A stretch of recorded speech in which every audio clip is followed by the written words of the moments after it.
All right, I'm trying a new microphone here. Let me know if you can hear better. I'm actually doing this with people in the room, so we'll see if this is a disaster.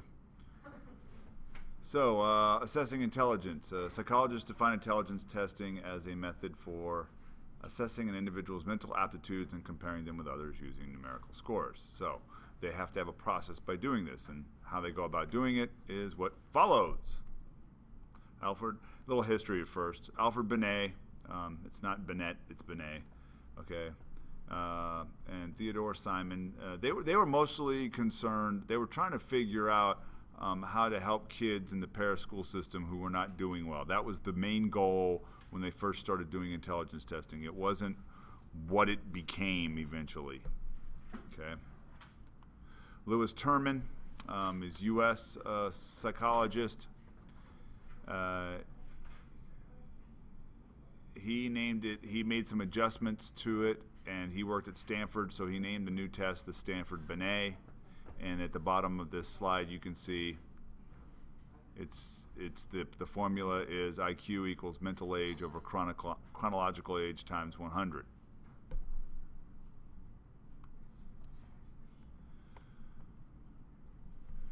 All right, there's a difference between aptitude tests and achievement tests. An aptitude test predict your ability, like what you could be possibly do in the future. An achievement test is going to reflect what you've already learned. Okay. And I think what this is a SAT scores do predict. There is a correlation between SAT scores and your success in college. I'm sorry for those of you who are not particularly good at it. Doesn't mean low scores predict that you won't do well. It just means that the better your scores, there tends to be a high correlation between the better that you do. So here you see the higher the IQ scores, the better the SAT scores, and then that overall tends to show that people do better in college. Remember, it's all academic. Okay. Again, don't use it. It is one of those things that people put too much into as nobody likes to be evaluated as a number. I just realized I'm talking to this ball. I'm looking at the ball. I should be looking at you guys. Focus, focus, focus. Now I gotta take a break. All right, I don't know if you know, but I just took a break, and I'm going to try and do a better job on this next couple of slides. I've been told I'm monotone, but now I'm not! Much better. Okay. Okay, now we have David Wechsler, who created the Wechsler Adult Intelligence Scale. It's called the WAIS. Okay, and later on, the WISC came out, and it's for kids. All right? And what these are intelligent. These are the intelligence tests that you take in order to get your IQ. And you have to give a different test for kids than you would for adults because, of course, there's content issues that kids would not understand on the WAIS, okay? And let me show you a couple of things here. There's 11 aspects related to intelligence that are evaluated, and this picture is in the book.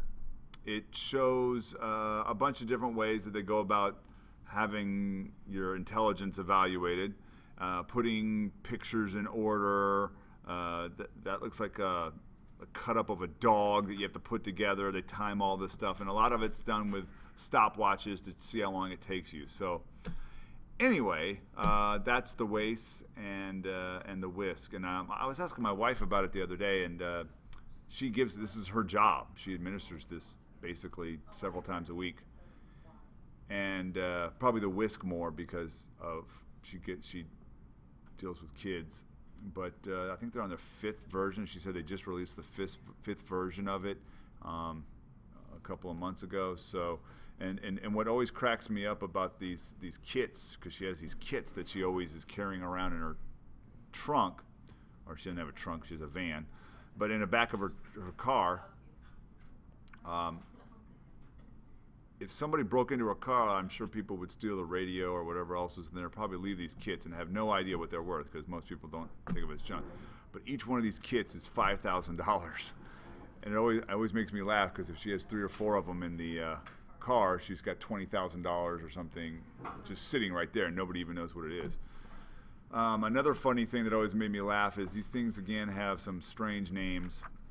There's another intelligence test that's used, and again, in the world of psychology, we have to have everything be phallic. The name of the test is the Woodcock-Johnson, and I just think that's hilarious, and my wife always thinks I'm an idiot because I laugh at the same whenever she's talking about it. So, if you have to take the Woodcock-Johnson, be aware, it's an actual test. All right, so principles of test construction.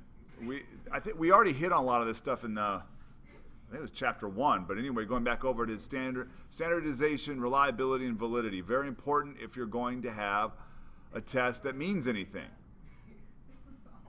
If you guys are having a hard time hearing this, it's because people in the room won't shut up.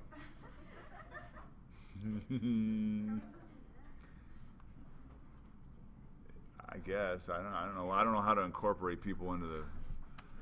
I'm just trying to get the information across here, okay? Next year when I remake all of these, I'm going to add some clowns and, you know, trapeze act. Okay. Masks, that'll work. All right, so standardization. Standardizing a test involves administering the test to a representative sample of future test takers in order to establish a basis for meaningful comparison. And when, let's see, I'm trying to give an example.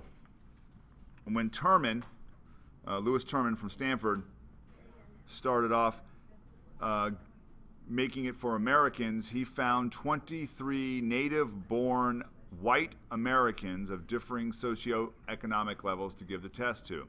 So that's how the test was normed. Again, we'll talk about biases later, but if you only used white Americans, it's not going to be the best for an IQ test for other groups of people, okay? All right, now we're going to talk about what a normal curve is. And on here you see this picture of a bell curve. And when you are creating this, I'm going to try this again. So what you see here is a normal curve, or it might be called a normal distribution. And that's anything that creates that bell-shaped curve. I can't figure this out here. All right, anyway. We learned this information in the statistics section of, I think it's chapter 1, where the largest group of people should be in the hump part of the bell, where you're going to have 68% to 95% of your respondents, okay? And that's a normal curve. And I would say, I don't exactly know how they created the numbers here. I'm sure there's a statistical formula, but basically, when you see 100, when we're talking about intelligence test scores, that is average. That means 50% of the people are higher and 50% of the people are lower, okay? Average is 100. That's not everything. Not every curve has 100 as the average, okay? So don't make that mistake. We're talking about intelligence tests, or the Wechsler intelligence score, okay? So if you have 100, one standard deviation, as you guys know, okay, is in this case calculated at 15 points. So here, from 85 to 115, you'll have 68% of your respondents in that range. If you go 2 standard deviations, it's from 70, an IQ of 70, which is pretty low, to an IQ of 130, or 129 actually, okay? And that will incorporate 95% of the population. When you get below 70, you're talking about 2%, and when you get above 130, you're talking about 2%. So it's a very small percentage or above that. Now that's technically the gifted range of students, okay? But that's a normal curve. All right, the Flynn effect. Basically, in the past 60 years, what's happened to intelligence scores is that they've risen steadily by about 3 points per, I think it's a decade, okay? 3 points per decade, roughly. To basically what they have found is people become better at taking the intelligence test, and there's a lot of possible reasons why. One being They actually think because nutrition is better. 2, being schools are better. And 3 is just more comfort growing up taking tests, okay? And I'm sure there's more. So what they have to do is they have to recalibrate these tests every so many years. And in actuality, if you didn't, my IQ would be technically going down, and so would yours over the years as other people's goes up, because that tends to happen, which in reality that doesn't make any sense, okay? Your IQ is not going to go down after roughly it solidifies around somewhere as you get into the teens, or maybe a little bit before that. Okay, so it's known as the Flynn effect. All right, reliability. A test is reliable when it yields consistent results. To establish reliability, researchers establish different procedures. So those are the procedures. You can read that. But basically, are we consistently coming up with scores that are the same? Okay? If you take a IQ test from one person and you get 100, and then you take it from somebody else and you end up with a 125, that's not a reliable test then, because it's too big a variation. It's not something that is worth keeping around. You got to make adjustments, because people won't have any clue if it is actually I can't get the word out of my mouth. Reliable. Sorry. So validity is different. Validity is are we actually measuring what we think we're measuring? Okay. And are we measuring IQ, or are we measuring something else? So you have content validity and predictive validity. And that's just saying that the test is